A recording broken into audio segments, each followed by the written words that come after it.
ওহ, Facebook, Instagram, YouTube খুললেই এখন সেই বাংলাদেশের ভাইরাল ডিম রেসিপি।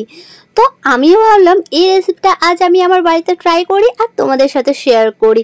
অনেকে তো বলছে খুব সুন্দর খেতে হয়েছে, আসলে কতটা সুন্দর হয়েছে সেটাই আজ তোমাদের সাথে আমি শেয়ার করব। তো আমি ফ্রিজ থেকে 4টে ডিম নিয়ে নিয়েছি আর নিয়ে নিয়েছি শসা, গাজর, পেঁয়াজ আর ধনেপাতা।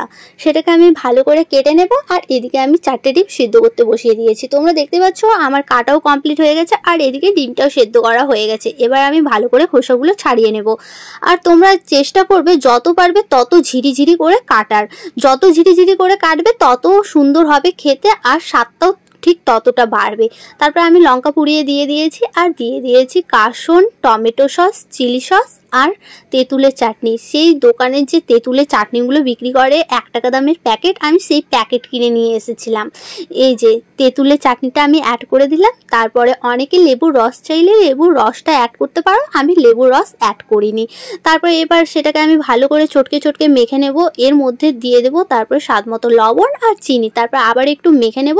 আর ডিমগুলো যেহেতু আমার সেদ্ধ করা ছিল আগে থেকে, তারপরে আমি পেটগুলো কেটে নিয়েছি অল্প করে। তার ভিতরে এবার চাট মশলাটা ঢুকিয়ে দেবো।